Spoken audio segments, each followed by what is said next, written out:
Et bonjour à toutes et à tous, j'espère que vous allez bien ici, votre fidèle capitaine Rémi. On se retrouve aujourd'hui donc pour le vlog donc de Paris 2024. Donc j'ai été voir au niveau des Jeux Olympiques les épreuves de voile. Donc ici on voit ici un premier voilier donc qui est un Nacra 17. Donc le Nacra 17 c'est tout simplement un catamaran à foils. Donc les foils sont tout simplement donc des éléments métalliques ou en plastique qui permettent au bateau de voler. On le voit ici à l'arrière, les gros éléments métalliques. Ici, on a affaire à un 49er, donc pour les moins anglophones d'entre vous, donc un 49 FX. Donc c'est le fameux bateau donc, qui est féminin, donc qui a participé aux épreuves de voile et qui a gagné la médaille de bronze. Donc ici, on retrouve un 470 qui est aussi une épreuve olympique. Là, une différence près, vous le voyez. Ce n'est pas le catamaran, en l'occurrence, des épreuves de Paris 2024 puisqu'il est siglé de Tokyo 2020 à l'arrière, donc c'est un 470 donc pour les épreuves de Tokyo. À la différence du 49FX et du 470, il s'agit donc de bateaux avec un équipage double. Ici on retrouve une autre discipline qu'on appelle le laser, donc que j'ai l'habitude tout simplement de réaliser en club. Donc ça c'est un dériveur solitaire, donc c'est-à-dire qu'on fait la course tout seul et c'est des bateaux relativement légers. Donc vous avez le premier donc qui est pour les hommes, donc qui a une voilure, une surface de voilure plus importante. Ici vous avez le modèle pour les femmes. Et donc ici on voit tout simplement de plus près à quoi ressemble un 49 FX. Donc là on voit les éléments, ça ressemble tout simplement à une luge, on voit tous les éléments flottants, etc. Puisque c'est des bateaux relativement légers. Il faut savoir sur ce genre de bateau que si une personne ne monte pas, le bateau peut tout simplement tomber, hein, parce qu'il fait contrepoids. Et donc là, on voit le détail donc du laser féminin, on voit tous les détails de cordage, de voilure, etc. Et donc ici, c'est maintenant, ça a changé de nom, ça s'appelle plus laser, c'est ILCA 7 en raison de désaccord avec le fabricant et la fédération, mais je ne connais pas plus ces histoires. Et donc là, on voit l'autre exemplaire masculin. Donc, vous voyez, hein, c'est au niveau de l'assemblage, hein, c'est similairement la même chose. Hein. C'est juste que ce que je vous expliquais, c'est la surface de voilure qui est légèrement différente. On voit ici à l'avant un élément pour tenir la voile qu'on appelle un alba, qui est vachement avancé, hein, à ce niveau-là. Donc là, on a vu un élément qui indique le vent sur ce type de bateau qui sont les penons, tout simplement. Et ensuite, on a aussi on voit aussi en fond le décor donc de la plage donc de Marseille, puisque ces épreuves de voile se sont tout simplement déroulées donc sur la plage du Prado à Marseille. Donc vous le verrez un petit peu plus tard par la suite, mais il y a certaines épreuves dont on pourrait assister en se baignant. Donc là ici on se retrouve donc sur la pancarte donc qui précise les différents types de dériveurs. Là on vous mettrait pause. On peut voir tout simplement le vocabulaire que l'on utilise assez couramment dans la voile. Donc je vais pas tous vous les faire, hein. Vous mettrez pause, donc affaler c'est action de descendre une voile, vous mettrez pause parce qu'il y en a beaucoup trop, je peux pas tous les lire.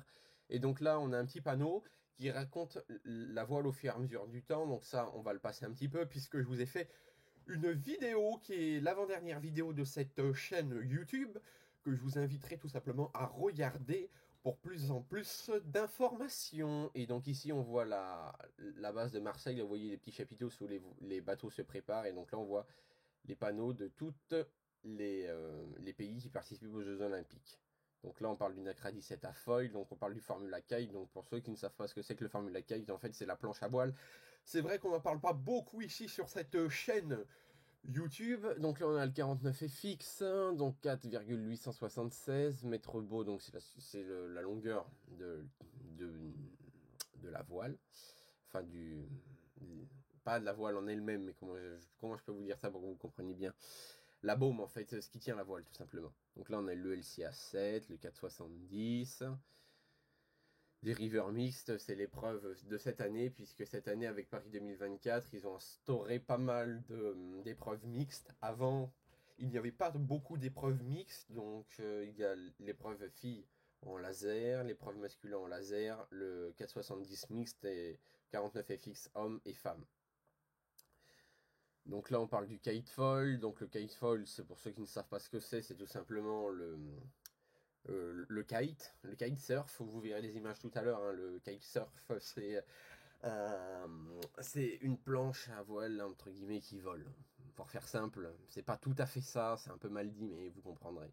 Donc là, on a le 49 FX, ou là, ils ont mis ER, ça doit être la traduction française. Donc là, on voit en ce début de journée, donc les premières épreuves donc, de kitesurf. Donc le kitesurf, en gros, qu'est-ce que c'est? Donc les gens sont tractés à une espèce de planche sur l'eau en bas, et donc et par moment ils peuvent voler. Donc là, on voit qu'on assiste au départ et aux préparatifs des kitesurfers. Donc pour les retrouver, hein, vous le verrez en vidéo en haut, il y a les pays sur les hauts des voiles. Et donc là, ils étaient en train d'attendre à se préparer. On voit le bateau des candidats qui se préparent. Et donc là, on se retrouve un tout petit peu plus tard. On voit les kitesurf qui naviguent un peu plus haut là-bas, avec les lasers qui sont en fond.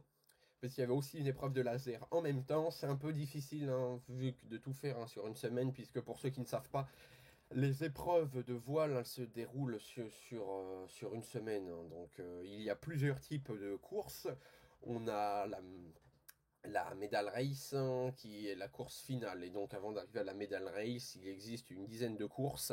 Et durant ces dizaines de courses, ce que je vous expliquais la dernière fois, on attribue plus ou moins de points. Donc le premier a un point, le dernier a beaucoup de points. C'est celui qui a le moins de points après qui est qualifié pour la medal race, donc qui est la course à la médaille. Et donc il y a 10 personnes qui ont la chance d'assister à cette course à la médaille. La particularité de cette rade de Marseille, comme on peut le voir ici, c'est le courant, hein. On le voit avec le départ, hein, des lasers ici. Je crois que c'était les lasers masculins, je crois, je ne me rappelle plus exactement. Mais on voit pas mal de courant. Vous allez même voir, voyez, on voit comment ça. On voit même quelqu'un là qui est debout. Ah tiens, on voit quelqu'un ici sur la vidéo même qui a failli tomber. Donc on voit qu'il y a pas mal de courant là. C'est pas le vent, hein. Je précise que là au bord, ce n'est pas le vent qui fait ça du tout, puisqu'il y avait un peu de vent, mais c'était pas non plus des conditions très optimales. Et donc on le verra un petit peu plus tard dans cette vidéo. Les conditions de vent ont été annulées le deuxième jour, donc j'ai pu vous filmer quelques vidéos. Vous allez voir, ça fait des super panoramas, et donc vous allez pouvoir à peu près découvrir l'ambiance de cette arena olympique, ou je sais pas si ça s'appelle vraiment une arena. Enfin bref, vous verrez. Vous verrez comment vous voulez appeler ça. Donc là, voilà, on voit le départ en fait des bateaux. Donc là, c'est les bateaux donc, qui sortent de la zone de préparation pour aller dans la zone de compétition qui est un tout petit peu plus haut, je précise, hein. Donc là, on les voit toujours de plus près. Les bateaux que vous voyez en bleu et en noir, hein, c'est les bateaux des entraîneurs, hein, qui les font remonter, parce qu'il faut savoir qu'au cas où il n'y a pas de vent, les bateaux peuvent être remorqués jusqu'à la zone de remorquage, et puis après ils partent en course, tout simplement. Donc là, c'est juste qu'on est au bord de la marine, hein, tout simplement. Et donc au fond, ce que vous pouvez voir, c'est la base de la Fédération française de voile, qui a ses quartiers à Marseille, ce qui explique peut-être pourquoi ils ont choisi de faire les épreuves de voile à Marseille. Donc qui est un choix un peu discutable, hein, je l'avoue, mais bon, c'est comme ça. Donc là, les lasers masculins, donc on voit que les bateaux, en fait, ils sont sortis à l'heure actuelle, là, puisqu'il y avait déjà eu une course, ils sont sortis dans le sens de la dernière course. Donc on voit l'Australie en premier, le Guatemala en deuxième position. On voit l'entraîneur du Guatemala qui est juste à côté. Ils échangent les derniers conseils, hein, avant de pouvoir partir en course, certainement. Hop, donc on voit l'Australie qui a failli s'écraser. Donc c'est ce que je vous disais, hein, cette journée-là, beaucoup de courant. C'est pas le vent, hein, qu'on voit ici, hein, loin de là, hein. Donc on voit des bateaux en bas là-bas qui sont en train de préparer la zone, puisque je sais pas si vous avez vu la traînée du bateau blanc là-bas, mais les épreuves ont lieu tout au fond, là-bas. On a l'Irlande ensuite, chez les hommes, là, sur cette course, en troisième position. Et on a la Grande-Bretagne. La Grande-Bretagne qui s'est relativement bien classée, hein, sur l'épreuve donc, des Jeux Olympiques. On peut malheureusement pas dire autant de la France, qui chez les hommes a fait deux courses désastreuses et donc ne se sont malheureusement pas qualifiés pour la finale. Et donc là, on voit la montée toujours lors de la troisième course que j'ai pu assister. Les lasers hommes, donc les lasers hommes qui sont en train de remonter, avaient suivi dans l'Irlande et l'Allemagne. Donc il y a une petite particularité entre les lasers hommes et femmes lors des Jeux Olympiques de Paris. Il faut savoir que les lasers hommes, ils étaient une vingtaine, et les lasers femmes, ils étaient une quarantaine, je crois. euh, lors des épreuves non préliminaires, donc ce qui laisse pas mal de choses. Donc les règles pour cette régate hein, de laser, hein, c'est à peu près la même chose que pour les régates de 49FX, c'est tout simplement des bateaux qui vont suivre un parcours, donc un parcours de bouée. Il y a, il y a trois bouées, ils vont passer une bouée au vent, une bouée et une bouée et un passage de bouée libre en fait. Et donc là on peut voir donc de plus près qu'il n'y a tellement pas de vent, mais il y a beaucoup de courant. Là on a vu le Brésil s'écarter, que tu as la Grande-Bretagne, le mec il est hyper à l'aise, il est carrément allongé dans le truc. Le mec, on voit qu'il est habitué, il a un peu rien à faire. L'Italie, lui, le mec est carrément debout sur le mât. On voit un peu les mecs là qui sont très à l'aise, hein, puisque c'est des bateaux, ce que je vous disais, très légers. Seul le poids compte sur ce genre de voilier. Et donc c'est assez marrant de les voir comme ça, hein, puisque vous allez voir, franchement, il y a un sacré niveau. Hein. Même moi qui fais de la voile et qui fait du laser, j'ai vraiment pas leur niveau. Hein.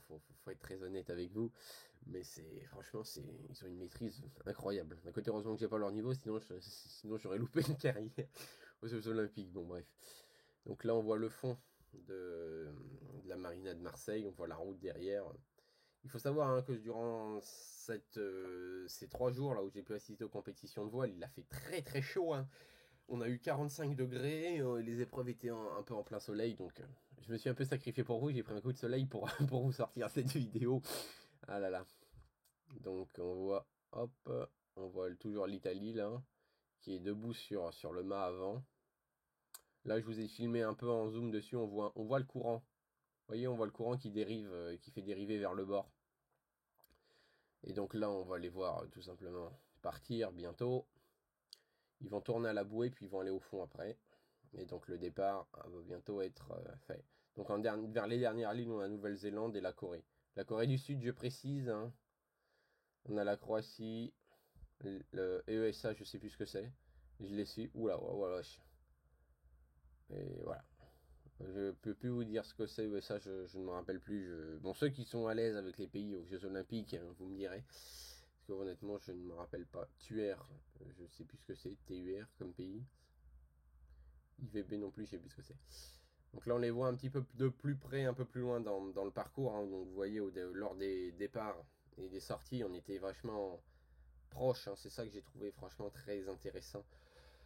Dans ces Jeux Olympiques, on était très proches. On a pu voir les bateaux au plus près. On a le Fidji. Et donc là, on assiste au départ des courses féminines. Donc on voit la France et la Norvège là qui sont en train d'être tractées pour être ramenées au large de cette course, tout simplement. Et donc on voit des magnifiques images en haut. On voit là-bas, ce que vous voyez, c'est le mât, c'est la course, c'est le comité de course du catamaran lors d'un autre course, hein, puisqu'il y avait 3 ou 4 parcours en même temps hein, répartis sur la marina de Marseille, forcément avec des licences de sécurité, hein, ce qui est tout à fait normal. Si on voit la Slovénie, plus loin on voit l'Australie, la Norvège et le Danemark. En tout cas, on a assisté, je trouve, à une contre-performance hein, durant ces Jeux Olympiques des Français. Les conditions de faible vent ne leur ont vraiment pas, ne leur ont vraiment, vraiment servi par moment, mais les conditions de fort vent, ça a plutôt desservi. Ça a été des pays comme la Norvège qui ont vraiment assuré le lavage, le Danemark et l'Australie beaucoup, ainsi que la Nouvelle-Zélande, c'est des pays qui ont pas mal assuré, je trouve. Hein. Je sais que tout le monde ne sera pas d'accord avec mes avis, mais je trouve qu'en France, on a manqué un petit peu de, de résultats. On a fait des bonnes courses comme des très mauvaises courses, et sur les très mauvaises courses, malheureusement, c'était les courses les plus importantes où il y a eu beaucoup de vent et les ennemis ont forcément en ont profité. On voit l'Australie et TVA, je crois. L'Irlande, qui a failli l'Irlande, la Grande-Bretagne, on voit l'Irlande hein, qui a failli encore une fois se cracher, hein, c'est ce que je vous disais. Hein. Beaucoup de courant au bord, et c'est peut-être pour ça qu'ils ont fait les épreuves un peu plus loin, parce qu'au bord, c'est vrai que le courant était assez énorme. On a le Danemark, CYP, c'est Chypre, je crois. CH, ça doit être le Chili, il me semble. NED, c'est sûr que c'est les Pays-Bas, et voilà. On voit les bateaux ici, toujours, hein, c'est le départ. Lors du départ, on échange les derniers conseils, et puis on va se préparer pour la course. Hein. C'est pour ça qu'on voit certaines personnes au niveau qui devaient être certainement très détendues hein, pour cette course. Hein. Donc, c'était assez sympa à voir. On a Chili, la France derrière, là. Donc là, vous voyez, sur cette course, la France, là, on était pas mal, hein, sur l'avant-dernière course qui a eu lieu ici. Ce qui s'est passé tout simplement au laser chez les hommes, c'est qu'on a eu 2 dernières mauvaises courses qui nous ont empêché de nous qualifier pour avoir une médaille, tout simplement. Et chez les femmes, ça s'est relativement bien placé. On a été qualifiés dans les 10 premiers, mais on a fini 6e. Donc, pas de médaille, malheureusement. C'est la dure loi du sport, hein. Je trouve que vous me direz ce que vous en pensez, hein, ceux qui ont suivi les Jeux Olympiques, hein, sur les épreuves de voile, mais je trouve globalement que c'est plutôt du côté féminin où on a eu le plus de chance, hein. Du côté masculin, je sais pas si c'était pas bien dans leur tête, etc. Mais je pense que le fait d'avoir un public et de jouer à domicile, ça a dû jouer beaucoup aussi, hein. Ça a dû leur faire une contre-performance qui est malheureusement désastreuse pour la France, mais c'est la dure réalité. Donc ici, on voit un peu plus tard dans la course, hein, je vous ai filmé les zones, puisque quand les bateaux sont partis plus loin, on voit des zones de course. Donc vous verrez les 3 différents écrans, hein, qu'il y avait. Donc là, on était un peu au milieu en plein soleil sur la grande plaine. Donc, on voit un écran là, de ce côté-là, il n'y avait personne, hein, puisque la zone était globalement en plein soleil, donc personne de ce côté-ci. Actuellement, et donc on voit les commentateurs, hein, qui commentaient tout simplement les Jeux Olympiques en français, on vous entendra un petit peu le son tout à l'heure. Et donc là on était au plus proche sur le deuxième écran, qui avait lieu tout simplement au plus proche, où vous reconnaissez la digue, et donc on a l'écran au niveau de la digue, on voit là qu'il y avait un peu plus de monde, puisque c'était le départ, on voyait le plus les bateaux tout simplement. Là ils étaient en train de partir pour le départ, donc on voit qu'ils montent un panneau avec 3 minutes avant le départ. Et là on se retrouve un tout petit peu plus tard dans la course, là on voit tout simplement la Hongrie qui a été filmée sur l'écran. Bon, la Hongrie, je vous mens pas, m'a pas trop marqué, mais bon, c'était juste histoire de vous montrer à quoi ressemblait la zone en fait, pour que vous puissiez en garder un souvenir, et que moi aussi je puisse tout simplement regarder un souvenir, puisque ce souvenir va malheureusement disparaître au fur et à mesure du temps. Donc là on voit les dériveurs femmes, donc on voit le classement ici. On voit qu'il y en avait 32, pardon. Je vous ai dit 40 tout à l'heure. Ben, en effet, c'était 32. Non, oui, 40. Il y a bien 40 dériveurs. J'ai une bonne mémoire quand même. Avec la France, là, qui était plutôt. Qui a eu un move assez osé, qui avait remonté d'une vingtaine de places. Et donc là, on se retrouve toujours, hein, sur l'épreuve de laser féminine, hein, puisque j'ai suivi globalement beaucoup d'épreuves de laser et quelques épreuves de kite. Et donc là, on voit en bas le chronomètre, et donc cette zone-là qui était un peu ombragée, et donc il y avait personne devant l'écran, mais là on me voit, j'étais derrière, hein, dans une zone ombragée. En fait, c'est la zone où il y avait tout ce qui était restauration et boisson, donc avec les chaleurs qu'on avait, avoir une zone comme ça ombragée, c'était vraiment bien, en fait. Mais sinon, le site en soi était magnifique, hein. Vous avez vu tout à l'heure avec le kite, on pouvait suivre le kite en se baignant. Donc là, on va se voir la Hongrie qui finit premier sur cette course.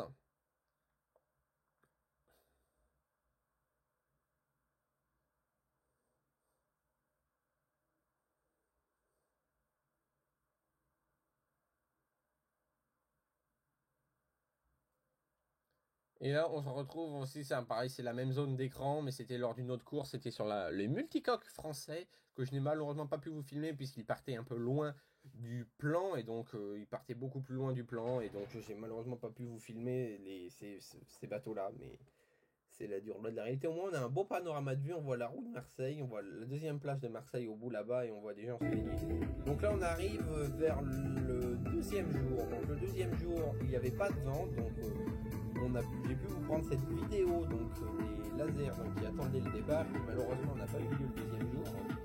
Et donc on les voit tous ici. La Norvège, la Grande-Bretagne, la Hongrie, la Nouvelle-Zélande, le Chili, l'Italie, l'Irlande, qu'on attend ici sur le départ. Donc c'était la course, hein, pour la Medal Race chez les hommes. Oui, c'est ça, c'était chez les hommes. Donc là, du coup, vous allez entendre une petite musique. Je vous ai mis 10 secondes pour éviter d'avoir des problèmes de droit d'auteur. Et donc là, on peut voir à quoi ça ressemblait. C'est franchement un magnifique panorama de vue avec les calanques, une partie des calanques qu'on voit au fond. Ça ressort bien, les montagnes et tout, franchement, c'est magnifique, c'est un panorama de vue assez exceptionnel, je vous mens pas. Et donc là, on les voit toujours de plus près, hein. Je vous ai mis les 3 panoramas pour être sûr qu'on les voit de plus près. Donc on voit en fait, ça fait des couloirs avec tout simplement des classements, donc les classements de la Medal Race, tout simplement, qui annonce tout simplement le départ. Et donc là, on voit, vu qu'il n'y avait pas de vent, on va voir comment les lasers féminins sont rentrés tout simplement. Donc là, vu qu'on est sur une plage, c'est relativement plat, donc c'est globalement assez simplifié. Donc ils vont chercher la remorque, voilà. Ils vont se caler dessus, ils le pousser jusqu'à la remorque.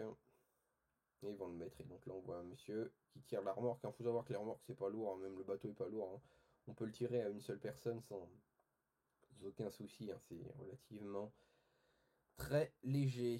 Donc la personne, hein, qu'on voit là, c'est les entraîneurs. Et donc là, on voit les gars aussi les athlètes de la compétition. Donc ils ont un petit parasol, donc ils peuvent attendre. Donc ça, globalement, ils ont été chercher un parasol, hein, parce qu'au début, il n'y avait pas de parasol. Puis je pense qu'en attendant, il vaut mieux rester un peu à l'ombre. Parce qu'il a fait très très chaud, hein, aussi.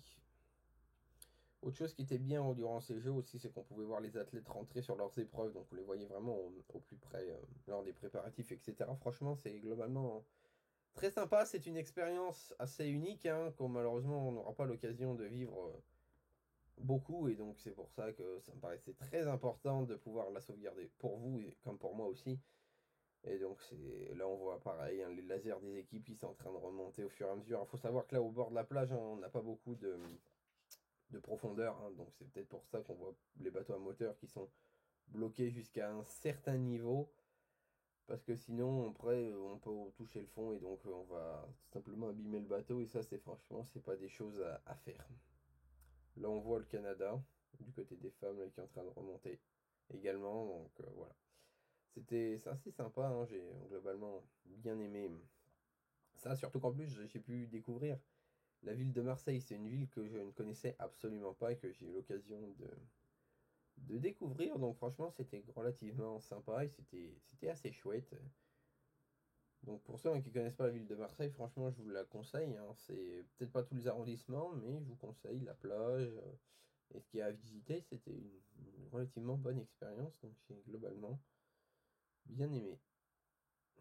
Donc là, on voit tous les bateaux qui continuent de remonter, la Belgique. Là, on voit le Canada, ça y est, qui est remonté, avec l'athlète qui est là, tout simplement.